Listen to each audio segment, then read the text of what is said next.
submarine's huge. It's 100 metres long, it's 3 decks deep. There is no inch of the submarine that is similar to another inch of it.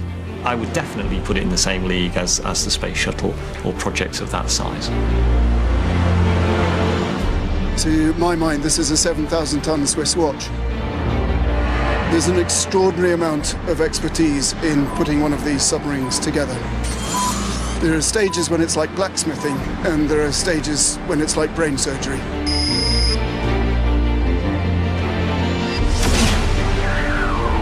The team what I've got have been working together for over 20 odd years. I mean, we're used to a lot heavier. This is a baby.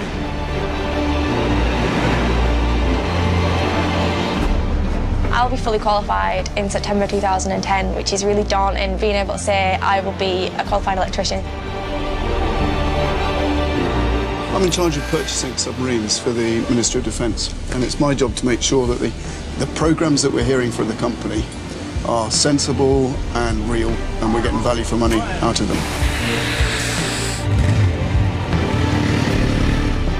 This is number 1 sea gate, and at the moment she's laying down in the recess, and we're unable to shut the gate and make this area non-tidal. It's obviously quite a serious thing when a 380-ton gate is collapsed on the bottom. It's a big engineering challenge. Without that gate in place, this submarine will not leave Barrow. This is a key point for the Royal Navy, bringing Astute out. If I get that wrong, I'm certainly aware of the amount of scrutiny that will be coming down on me. Anthony, my son, he said, "What do you do, Daddy?" And he said, "I build submarines for the Queen."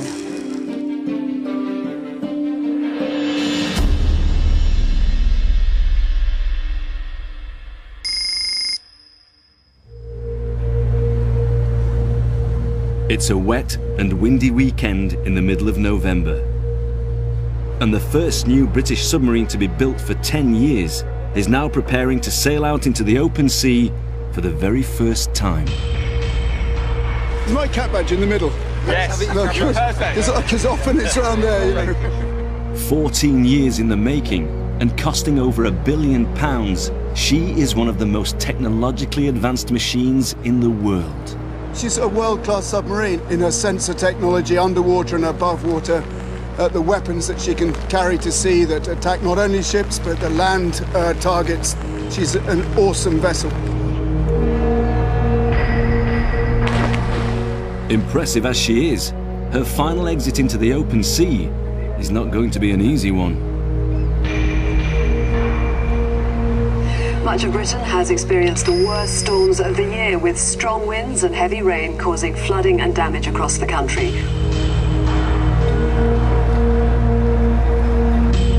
We have very strict criteria for making sure we have a safe exit. And the rain only affects the visibility on the day. It's the wind that matters. This is the story of how one of the world's most complicated machines is built, and the people that build it.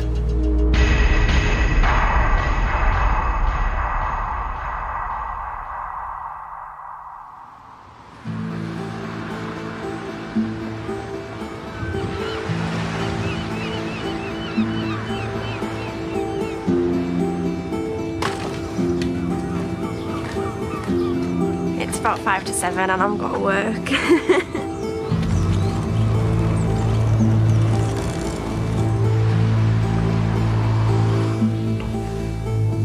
I've been in the Navy almost 30 years now, and I've spent probably literally about 15 years underwater in submarines.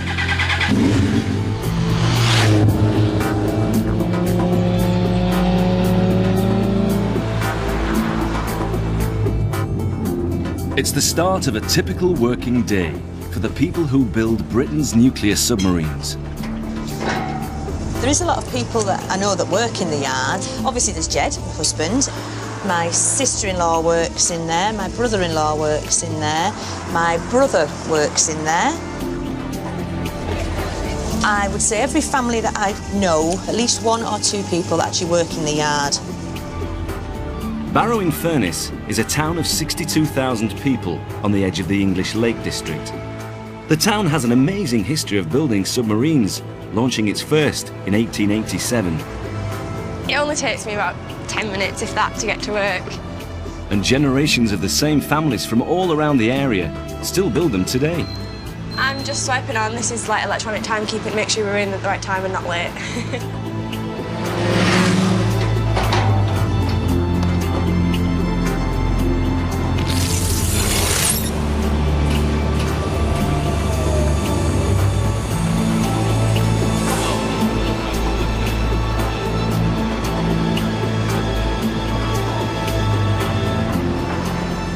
The capability of our submarines is something that we want to keep to ourselves, because if other countries, other organisations know the capability of the units which we operate, then they can develop ways of defeating that capability. So that's why we're very careful about who comes on this site and also what information we're allowed to give as well. The current owner of the shipyard is British defence company BAE Systems. The business employs over 35,000 people across the UK, with around 5,000 of them in Barrow alone. BAE Systems is not without its critics, but in this town, the company forms the very backbone of the local economy.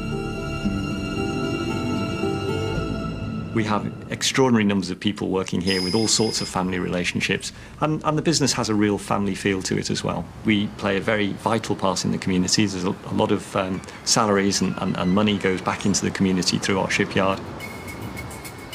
Britain's need for submarines splits opinion. Some think they're critical for defence, others that they're a waste of taxpayers' money. But with a potential order book of 7 astute submarines, Barrow depends on them to prosper into the next decade and beyond. This is the only site in the UK where we design, build, test and commission nuclear submarines for the Royal Navy. Britain's current fleet of attack submarines are coming to the end of their working lives, and the Royal Navy are desperate to get their hands on this new class. One of the world's most technologically advanced machines, they pack weaponry, life support and all the sensitive equipment a submarine needs to operate, including a nuclear reactor that will power its engine for 25 years and never need refueling. At almost £1 billion, this submarine doesn't come cheaply or quickly. The submarines take years to manufacture, but what we do have on site here are 4 submarines in various stages of their build. The first one is afloat outside the Devonshire Dock Hall. The second submarine is behind me. The third submarine is just about whole. We've got a few more units to weld together. And the fourth submarine is at the moment in a series of units being outfitted. So you can look around the site here and see from first rolling the steel to actually operating the systems and preparing to go to sea. Building 4 boats with a staggered production schedule, the range of skills needed on site is extraordinary. The people here are unique in not only what they do, but how they do it. I'm just changing into my overalls. Definitely have to wear them. Obviously, don't cut yourself or hurt yourself. But they're not very flattering, to say the least. I work on that boat, boat 2, ambush. This one closer to us is boat 3. We're going down there to the toolbox talk. Nige, team leader. Morning, Nige. Erin Brown will be trained in the electrical systems of the submarine, and as one of only 300 electricians on the build, when she's qualified, she'll be part of a very elite and highly skilled club. That was our toolbox talk. We have one every morning at 7:30, telling us any health and safety issues from the day before, any communications, basically keeping us in touch with what's going on around the yard. The whole site covers 169 acres, making it Britain's biggest shipyard.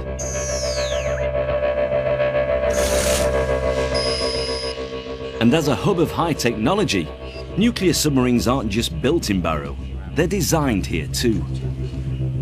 The submarine is designed to operate in a very hostile environment, which is under the sea, at pressure. It's a salty environment, it wants to corrode, and at the same time it has to keep its crew of 97 crew safe for about a 3-month period without surfacing. So it has to make its own air, makes its own water, carries its own food, and it has to also operate as a warfighting machine as well. The submarine has to be able to withstand underwater strikes and explosions. And so computer simulations put the hull through extreme testing to ensure it will keep its crew safe if attacked.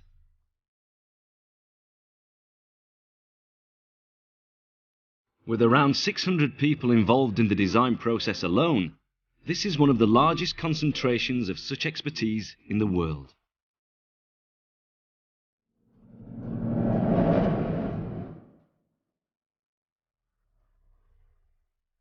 It's the most complex submarine we've ever built. It's got sort of like 250,000 miles worth of cable on board the boat. It's got something like about 25,000 valves. We have to produce more than 100,000 drawings. So all the drawings originate from our computer-aided model.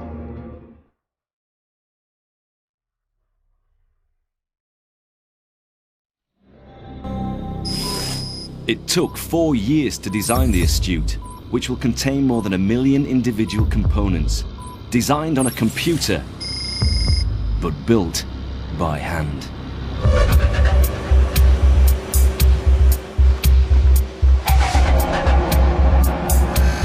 My job is a steelwork team leader. Started off as a shipwright in 1982 and worked my way through the business. I've been in this shop now for about 12 years.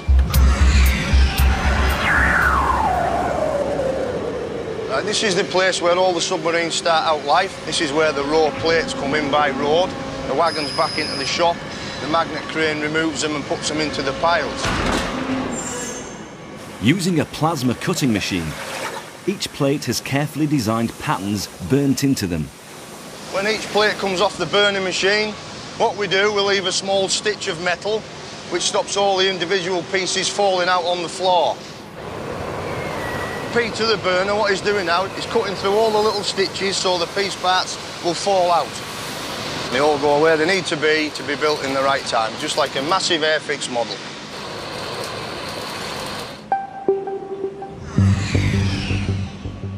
The steel that makes the hull is shaped and rolled until the massive sections are completed.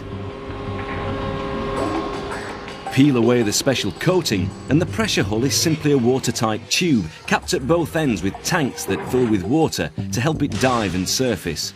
And finally, there's a fin section on top. The hull is made of 8 separate steel sections, each around 11 meters in diameter. The boat is 97 meters long and when finished weighs 7,400 tons. The huge sections are made in a different part of the yard and when completed need to be transported down a public road to the building where the vessel is actually put together.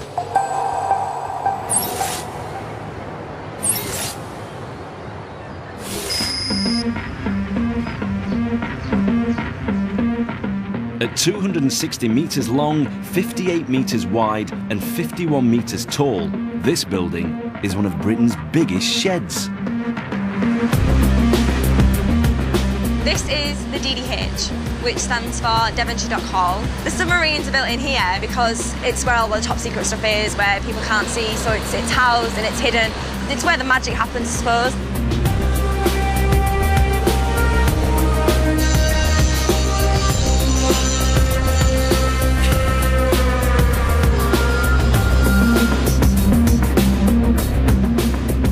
The Astute is the first class of British submarine in which sections are worked on vertically. This allows easy access for the team before the section is turned the right way up or shipwise. Right, what we've got is a unit like this and we'll lower it down till it's on its 2 turning shoes at the far end there. What we'll then do is rig Frank up to the shock crane up here and start turning it over like this so it's rolling on the 2 turning shoes.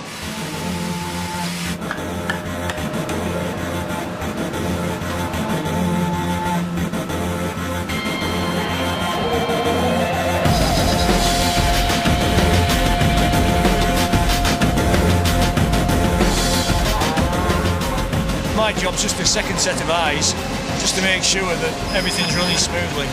Because I'm the appointed person, if anything goes wrong, it's me that gets it in the neck. We're at a critical stage now of this turn, where we've transferred the weight of the unit onto the mobile crane. The mobile crane is holding the load. We're now going to de-rig the shock crane and re-rig it onto these eye plates on this lower side of the unit. It's a critical point now. If either of these two cranes fail, well, I wouldn't like to be standing here, I'll put it that way.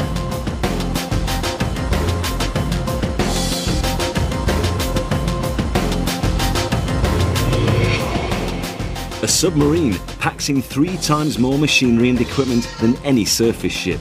But most of the back of the boat is taken up with the nuclear reactor, the engine, and all the different backup systems.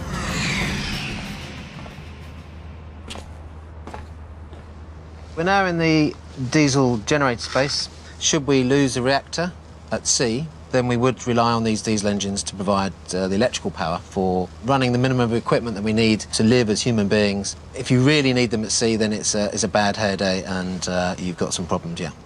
For a submarine to operate effectively, it has to be virtually undetectable. To do this, machinery is isolated from shocks, noise and vibration. This mounting here is an example of how you decouple the noise or the vibration generated from the diesel engine here from a sensitive piece of equipment. So this is basically, you can see here that this allows this piece of equipment to move. We expect the Astute class to be one of the, or if not the quietest submarine in the world, and one of the reasons for that is, of course, the technology we employ on here to prevent the vibration being transmitted to the hull.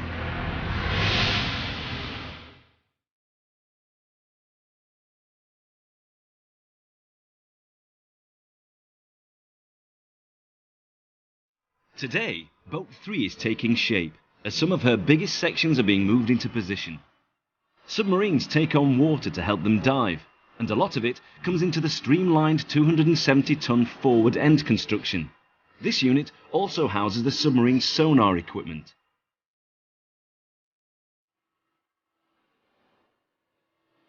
Active sonar works by emitting a pulse of sound, and then calculates the amount of time it takes to hit an object and bounce back, which determines the distance. But the Astute will normally use passive sonar, which simply listens to the sea to detect and identify objects.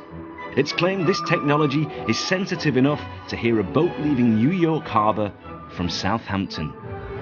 The other end of the submarine is capped with the after end construction. Weighing in at around 230 tons, this also takes on water when the submarine dives and houses the mechanisms that control the submarine's rudder and propeller shaft. My name's Dave Parker and I work for production services team. We're in charge of all major movements in the DDH, do all the heavy lifting, do all the shipping of modules and moving all the units.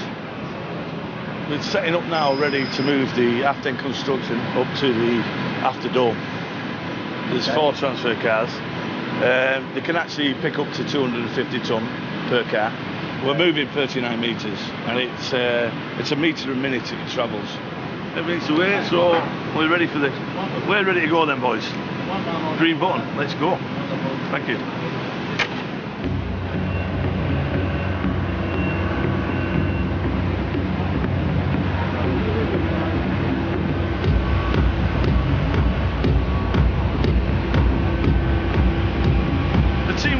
I've been working together for over 20 odd years, so they know the system inside out.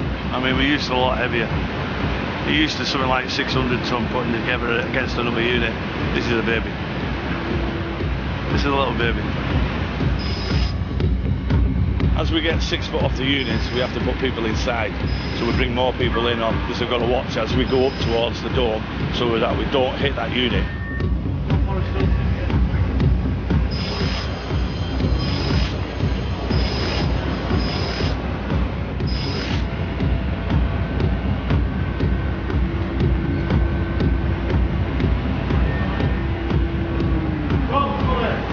As you can see, we've only got 3 inches to go now. Now we're going to go on an inch button where we can actually do it an inch at a time. Inch it up, Tony. One at a time, Matt. Just the last inch now, boys. That's it, thank you. We can't do anything more with the transfer system. That's as close as we can get it. And it's within half an inch. It's gone well.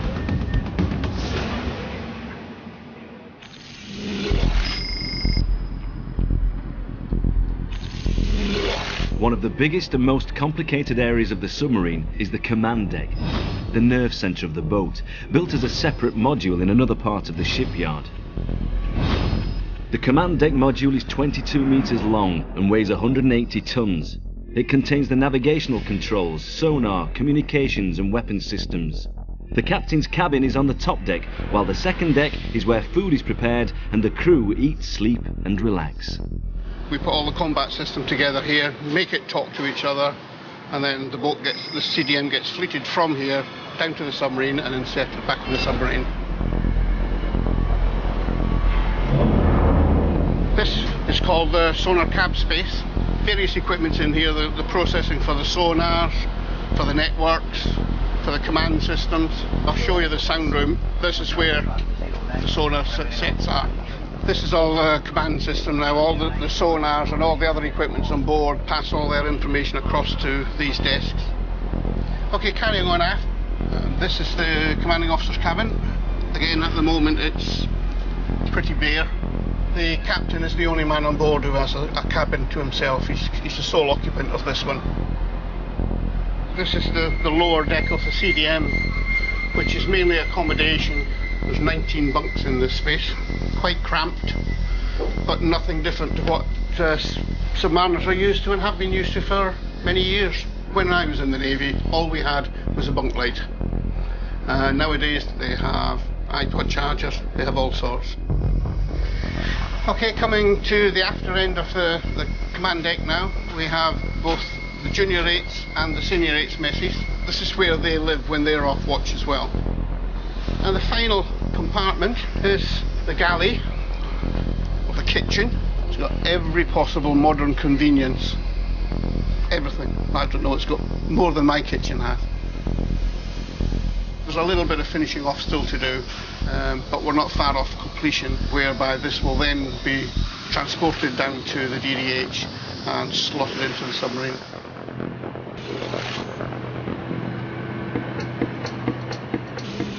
Once the units are fully fitted out, they can be joined together. We're going right through this unit to the next unit, and we're going to go down the tank. A job for the welding team.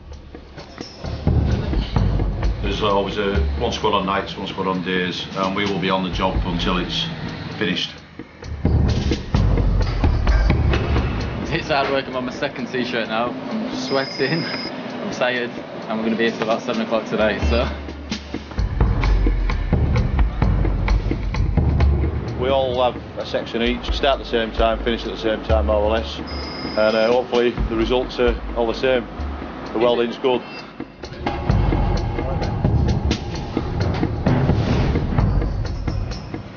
Compared to some of the spaces on this submarine, this space is big. This is my job down here. I've got to crawl down this gap and this ladder to get down. The job will take over 2 kilometres of welding to complete, so the team will have to work in unison, with accuracy being key to ensure the units are in perfect alignment. The other side of that bulkhead is a nuclear reactor. To the right we've got the command deck module goes in this side. This is my gun. Press the trigger and the gas comes out first. Then you let go of the trigger, the wire obviously feeds out with the power going through it. If you get too hot, get too dry mouth or lose too much fluid, you've got to come out.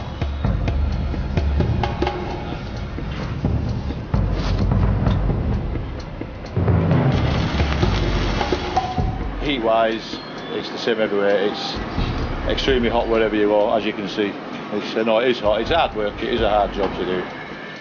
It will take 8 welders working day and night shifts, 3 weeks to join just 2 parts of the submarine together. And the tanks they work in can reach temperatures of up to 130 degrees. On a job like this, we'll be doing miles of welding, yeah. Absolutely. We use coils of wire, and I think they hold about 10 pounds of wire on them, and we can put then 1, 2 in a shift easy. So there's a lot of welding involved. I take pride in my work. I think a lot of the welders do. Yeah, it's a bit of a challenge now and again, so yeah. You have a challenge with each other as well, though, don't you? I mean, when you're welding, it's got to be right. We have a bit of a laugh over it, bit of a dig at each other, so you take pride in your work that way. Jed's worked in the yard. for about 25 years now. He left school when he was 16 and went straight into the yard, left in the June and went in September. I like it because I think it's permanent, it's stable, you know, he's got a good job there, and he's home from work within 5 minutes. A welder's a very, very manual job, very dirty, and he has to get into some sort of tight spots that I certainly couldn't get into, so... Once the welding is finished inside, the team move to the outside of the hull to complete the job.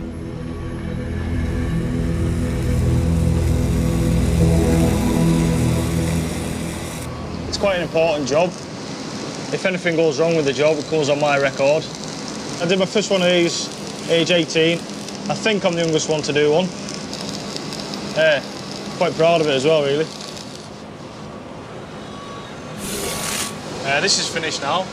They'll crack detect it, then it'll get ultrasonic tested. This is just like a baby scan, really. Put jelly on it, put a probe over it, just to make sure there's no muck or defects in the metal. And then they'll x-ray it, just to further check it again, just to make sure. There's lives at risk, so it's got to be right.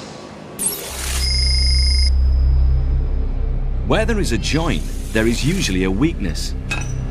But in the case of the Astute, the metal used by the welders is actually stronger than the hull. This innovative work is done on site by a team of scientists and engineers. In the mechanical test area, there are various pieces of equipment and techniques which allow us to characterise the way the materials behave, such as tensile testing, which we use to pull the material apart, or impact testing. When two sections of the submarine are joined together, we will have specified the materials that have been joined together. We will have developed the process which joins the material together, and we will have assessed the suitability of the material that goes into joining the two pieces together.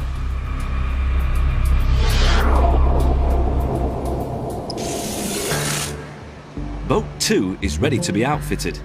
The vessel will eventually contain over 1 million components, which includes 23,000 pipes and over 100 kilometres of electrical cabling.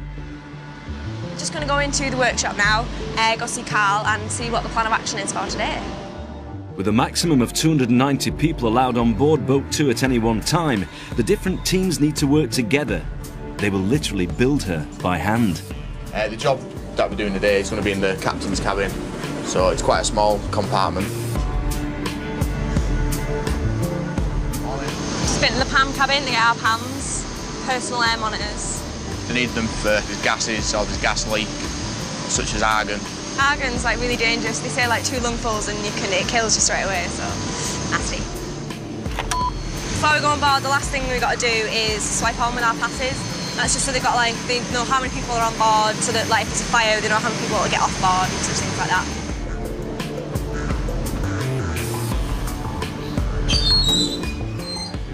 Erin is one of 500 apprentices and graduates working in the shipyard. Apprentice schemes all over Britain are now being reintroduced to stop the decline of traditional skills. And this is especially essential for the survival of Barrow. This is the captain's cabin space.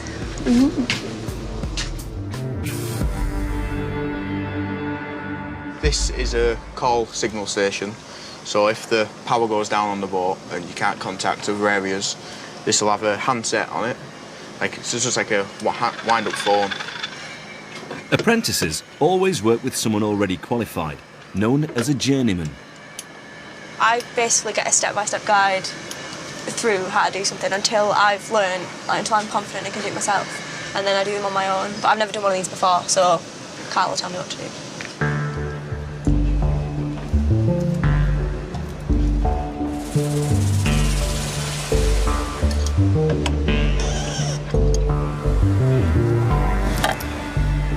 These cables are going to be run into the tops of the terminals, which are connected to the bottoms of the terminals. And all these colours go up the side, and then they're all connected in there. And we've got blue and black, red and black, and there's 3 white and black ones. And we'll be able to work out on the drawing which one goes where. So just them ones?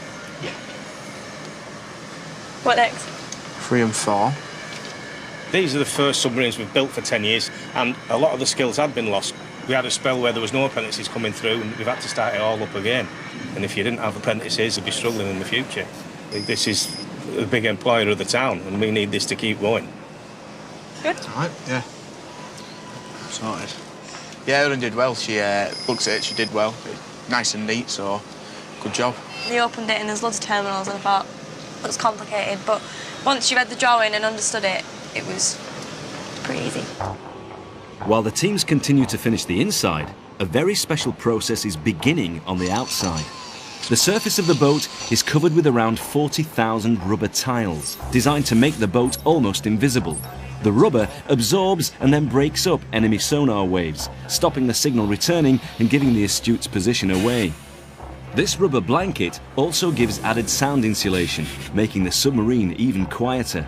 Each submarine will spend around 5 years inside the Devonshire Dock Hall before being removed and lowered into the dock outside by a massive ship lift, capable of handling vessels weighing more than 16,000 tons. Once in the wet dock, the submarine can be fine-tuned and finished.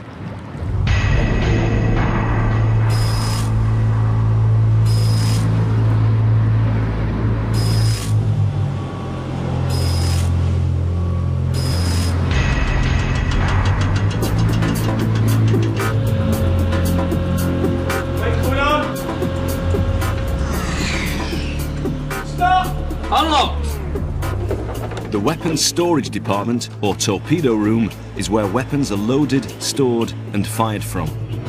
The Astute is armed with spearfish torpedoes that have a range of over 65 kilometres and weigh 2 tons each, and Tomahawk cruise missiles able to accurately hit targets more than 1,000 kilometres inland. However, as an attack submarine, the Astute is not built to carry the controversial Trident missile system. Today, the crew are engaging in a war game exercise to test that all the equipment is talking to each other correctly. The plan today is to run 3 scenarios. These scenarios will test all aspects of the system, both physically and the crew as well. It will test them as well. Okay, listen up guys, it's your brief, your task. You've been allocated a patrol area in the Norwegian Sea with an assigned role of surveillance and intelligence gathering. You are to patrol the area and attempt to covertly trail any deploying submarines which you detect and classify. You are to maintain a fire control solution at all times whilst in the trail. If you detect the Delta IV preparing for a weapon firing, you are to conduct a simulated spearfish engagement, including water shots to ensure counter detection. You have 2 hours and 30 minutes to save the world. Weapon sit rep. Watch out, use dangerous submarine contact.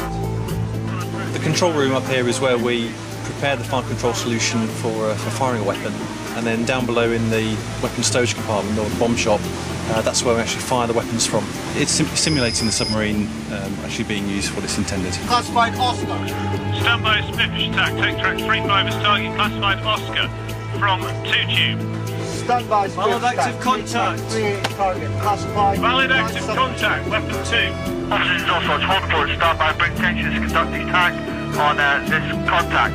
End of brief, start reports. The command system uses its various algorithms to work out where we think the target's going to be, and then once we've got a good fire control solution on the target, then we'll try and fire a weapon at it. Valid active contact, bearing 146, range 10,700 yards. That is the target, continue the attack. Roger, continue the attack. Starboard fire, track 35. Starboard fire, track 35, camera stable, bearing 146, range 9,000 yards. Weaponist and weapon mode. It's gone very well. I think the crew were very impressed, and certainly our team were very impressed. We've all worked very hard, it's been a very long day, and I think we've all got something out of this. With the command deck fully operational, the last major engineering feat to overcome is also the most difficult. The submarine's nuclear reactor will need to be switched on.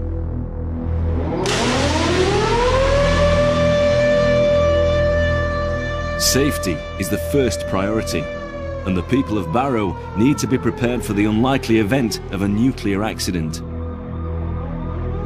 It's the first time in 10 years since we've last operated a nuclear reactor.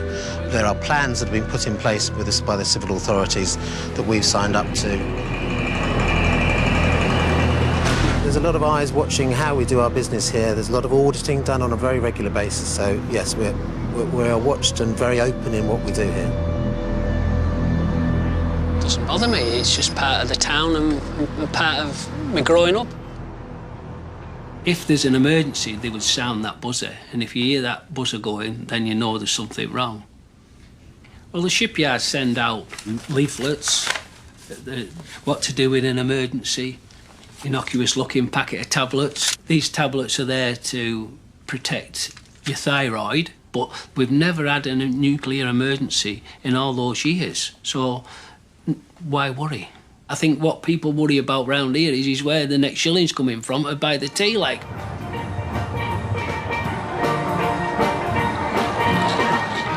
For a town that's been building nuclear submarines for 50 years, testing the warning systems is just a routine event and doesn't interrupt everyday life. Usually I'm wearing big blue overalls, nice and baggy, but you can't have a carnival without all the sparkles, and this is obviously a lot sparklier and a lot more colourful. It's nice to be able to come out of work and just have like a totally different life. You have to have a different personality to be able to like get on with the guys, but it's good to come and have a little break from it. I don't miss out on any of the girly stuff because I see these like twice a week. What do you think about me working in the yard? I think it's cool. Why is it cool? Because you can fix my plugs. That's all I'm good for, is to fix your plugs.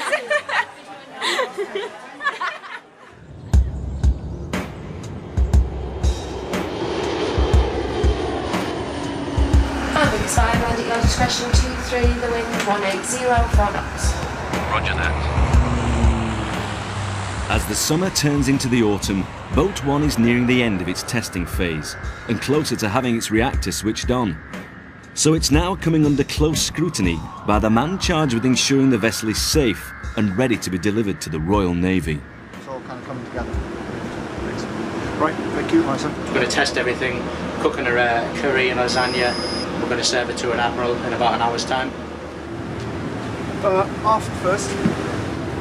I've been on 2 different types of submarines before, and this is the biggest galley I've ever been on. It's absolutely massive. The Admiral has come to hear firsthand how close they are to switching the nuclear reactor on and taking the submarine to sea. Who's in? Hello, hello. How do you do? Coxswain, Deputy Sir. Hello, Coxswain. How do you do? Generally, if just a normal working environment, it's not bad at all. Like it's not so hot that you can't work in it. Where are we having lunch? In here? In here, sir. Yeah. Excellent, good. Him having a bit of dinner is just sort of a bit of a bonus for him, really, you know. I'm keen to hear what it's like at grassroots level. The main priority is just to make sure everything works so we can actually work in here. Which other defects have emerged that give you a sense that we're going to have a tricky month ahead of us? I'm in charge of purchasing submarines for the Ministry of Defence, and it's my job to make sure that the purchasing operation is well-founded and that the programmes that we're hearing for the company are sensible and real, and we're getting value for money out of them. And wrestling the boat from the dock, that sounds like a negative thing, but wrestling the boat out of the hands of the dockyard that have loved it is what we do. After his inspection and discussions with the crew, Admiral Lister needs to take his findings to the managers of the shipyard. We have meetings with Admiral Lister at least once a fortnight. We'd originally hoped to be ready to go to sea late summer. We're a little bit later than that now. We've had no fundamental issues, but we have had some minor teething problems and difficulties. Nothing major, but a few obstacles that we've had to overcome. The meeting will last late into the night.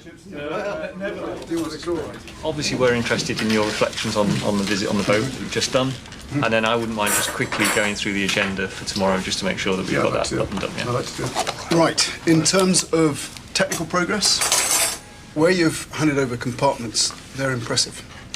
The wardroom and the junior eights are very good indeed. People who fitted them out should be congratulated. Overall, though, for it, I'd have expected you to make more progress in handover. And my quiz to Alan and Paul, as they showed me round, was why haven't you moved on forward more than this? And they were telling me that they've been clearing defects like nobody's business. Yeah, the word defects is something that we've debated.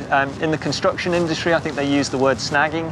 I know in the US they use the word unsatisfactories. We use the word defects. It's anything that doesn't comply with the requirements or the specification.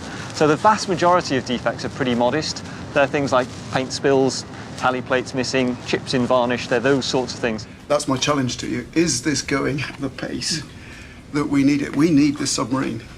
We absolutely need this submarine. It's hugely frustrating, not just for me, but for the whole company. You know, we really do want to see Astute go to sea. We want to show that what a capable submarine it is.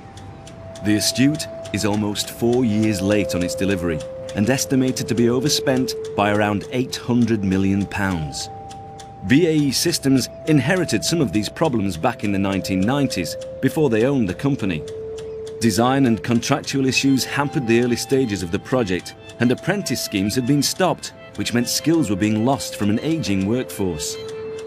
In 1999, when they took over the shipyard, BAE Systems had to implement new design technology and reintroduce the apprentice scheme.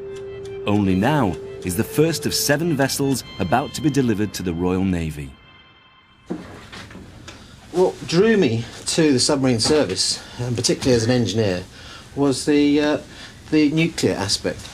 I find it quite fascinating that we can produce so much energy for a submarine, all in such a small tube, going around the world for months at a time, doing things that people don't necessarily know about. I'm a keen biker. It's a beautiful ride in. The Lake District is my favourite place in the country, and living in Bardsey is a beautiful little village as well, with some special attractions. Commander Paul Knight is overseeing the nuclear reactor being switched on, the last job before the boat can leave the dock.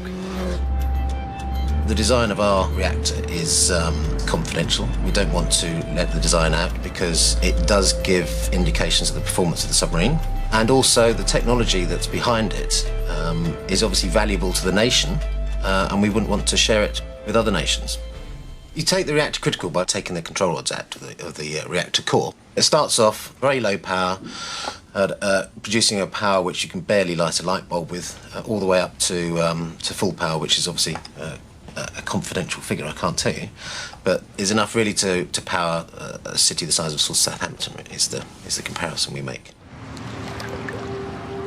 It's the first time in 10 years a nuclear reactor has been switched on anywhere in the UK. But the people of Barrow take it in their stride, including former shipbuilders who've seen it all before.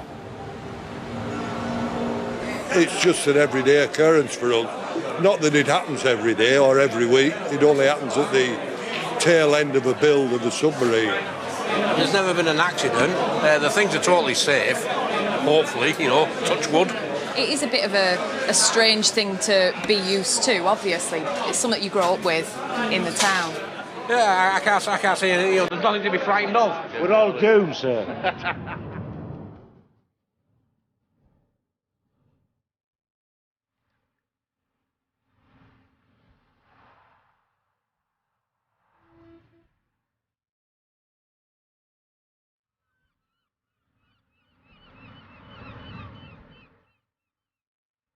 It's Saturday morning, and September the 5th, and we're starting power range testing today. Morning.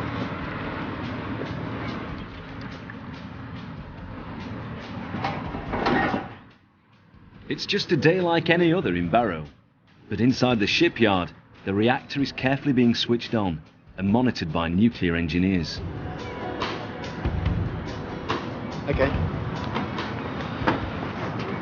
Yeah, we've started. That's good. It's the first time we've taken a reactor, a new design of reactor critical on a submarine for 10 years as well. So it's a very good milestone, not only for the Astute project, but also for the UK as a whole. The design of the reactor is top secret, but there are some elements that are unclassified. It's protected by special shielding that weighs around 100 tons and protects the crew from radiation. It's fueled with an incredibly radioactive substance, enriched uranium. When the reactor is started up for the first time, a neutron is fired at a uranium atom. That uranium atom splits, or fissions, releasing energy and freeing more neutrons that trigger the same process of splitting in surrounding uranium atoms. once this chain reaction becomes self-sustaining, the reactor is said to be critical and is generating an enormous amount of heat. Once we've ensured that the design is correct, the instrumentation is correct, we then move up in power in gradual steps, resulting in 2 weeks' time full power operations. The huge amount of energy the reactor is creating is used to heat water. The water, under extremely high pressure, which prevents it from boiling, passes a heat exchanger, which contains another circuit of water at a much lower pressure. This water does boil and creates steam. The steam drives turbines, and the turbines generate all the power the submarine needs. The Astute is, in part, an old-fashioned steam engine, though coupled with 21st century nuclear technology. Yeah, it's been not just a tough week, it's been a tough few months really getting here. Yeah, definitely. So it's a relief, I guess, for a lot of people. We've worked very, very hard. And fingers crossed it should all go smoothly, and we're one step closer to exiting Barrow and taking this submarine to sea and handing it over to the Royal Navy.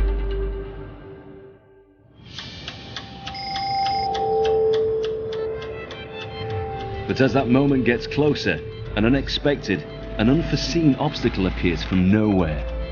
And this one could stop the submarine leaving Barrow altogether.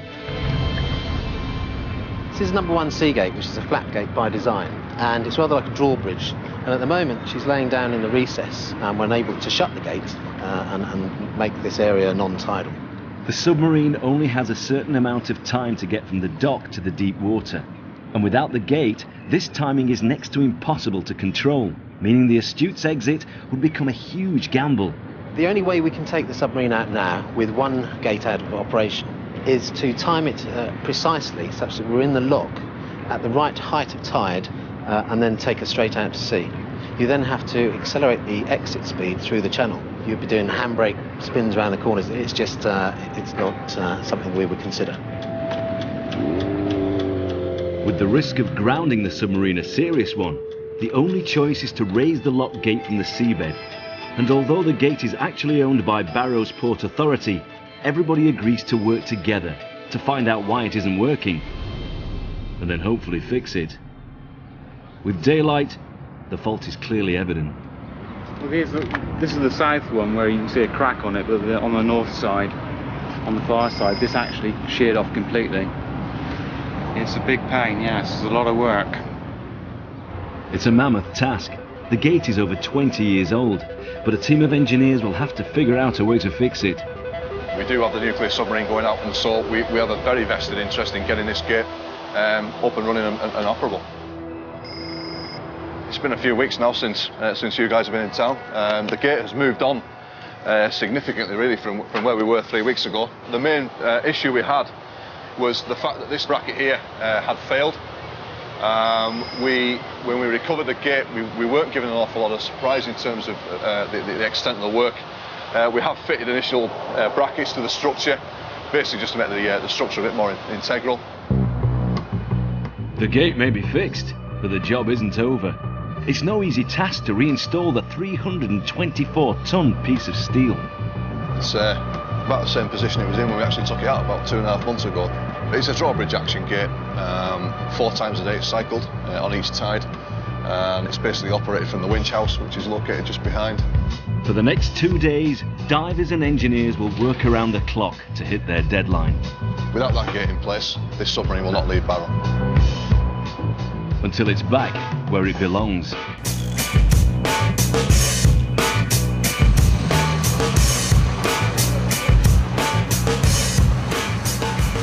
It's gone very close to programme, and most programmes slip quite a lot.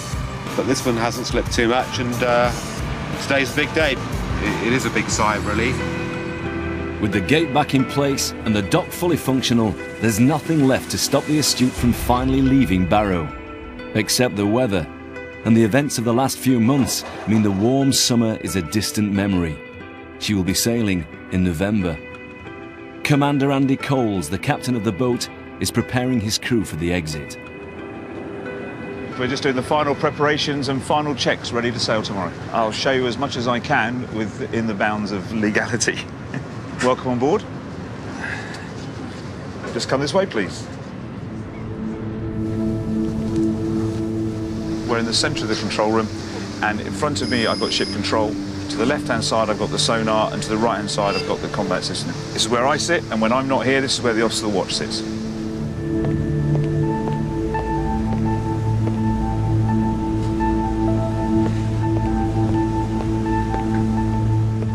And this is my cabin. This is where I sleep and work. So I spend my time between the control room and here. I have screens here which show me the tactical picture, and I can see what's going on the periscope. Okay, I'm now converting my chair into the bunk, which is where I sleep at night.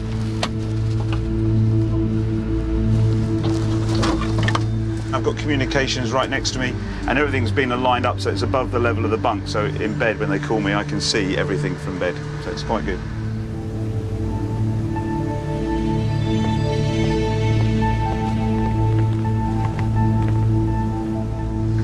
You can tell what day of the week it is by the food. Okay?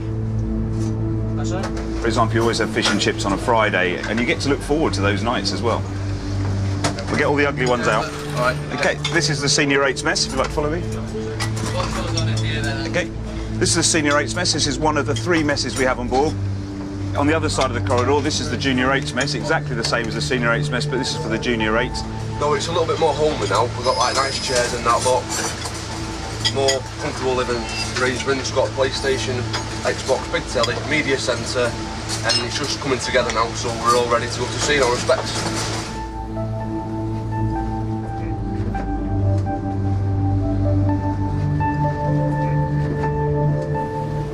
I think you have to have a certain temperament to be a submariner. You have to be able to get on with people and work in a very small space. We don't tend to be quite so clipped and so formal as the other areas of the Navy. It's just a matter of the environment which we live in. The Senior 8's live in 2 different mess decks, and this is one of them. We utilise the maximum amount of space using 3 racks on either side.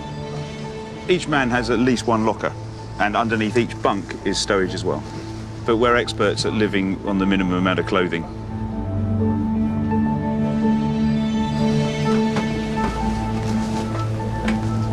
We're up on the forward navigation position, commonly known as the bridge on the submarine. As you can see, we get a very good view from here. It's even more precise, I think, than being on the bridge of a ship, because you can feel the elements working with you or working against you, and you're able to take action against them quickly. Tomorrow represents a really key point for us, which is the move away from this dock down to Ramsden dock. And so therefore, with the tug's assistance, we'll be going through that bridge and down to Ramsden dock tomorrow. Clearly trying to sail in mid-November is a risk with the weather, and the weather forecast over the next 2 days is not ideal. We've already got a freshening wind which we can feel in our hair now, and it's going to get stronger over the next 24 hours, but everybody's attention is on us at the moment. I mean, this is a key point for the Royal Navy, bringing astute out, and so if I get that wrong, I'm certainly aware of the amount of scrutiny that will be coming down on me.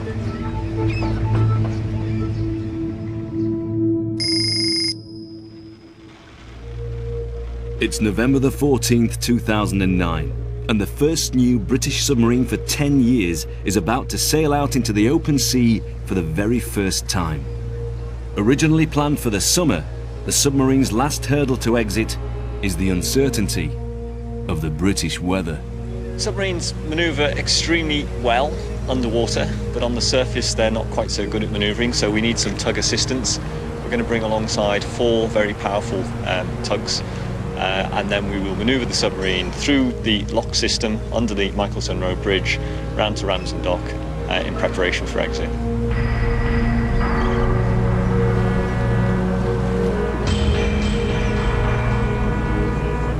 There's been a lot of effort from everyone involved here. It's been fraught with some interesting conversations and some emotions that have come out. The crew are ready, the tugs are ready, the wind has finally dropped. So we've got 1 window of opportunity before it starts getting dark. So it's a good day.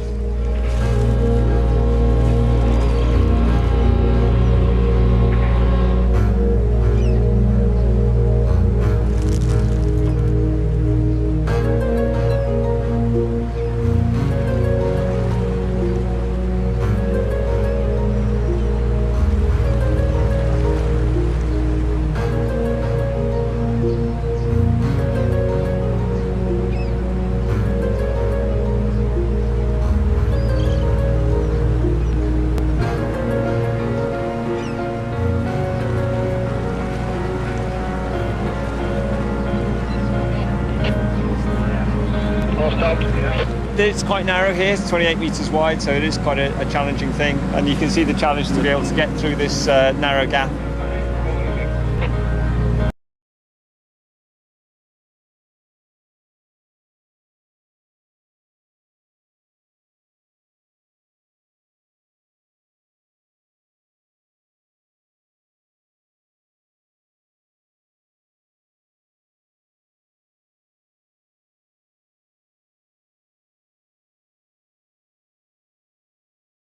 We've been eating, drinking, breathing the submarine and getting it ready for this moment.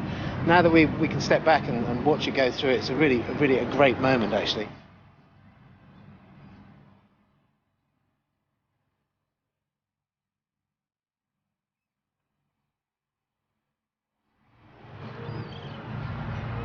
Something that the country should be really proud of. It's the first time that we've launched a new submarine out of here for 10 years.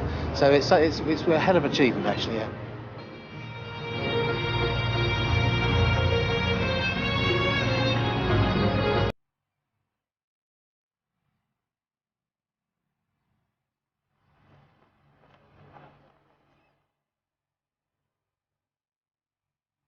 The whole process will take 2 days. But at 9:15 on Sunday the 15th of November, the gate holding back the sea has been safely lowered, and the submarine leaves Barrow for the first time. She will never return.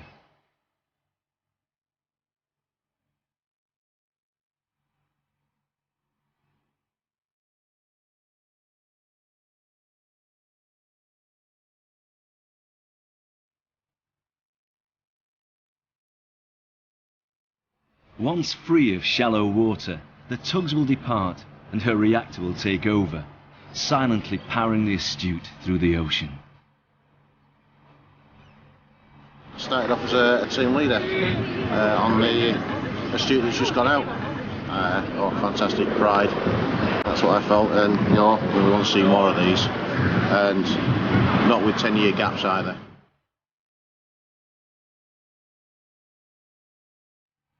I work on boat 2. We need to make sure that we knuckle down and we can have a day like this in years to come.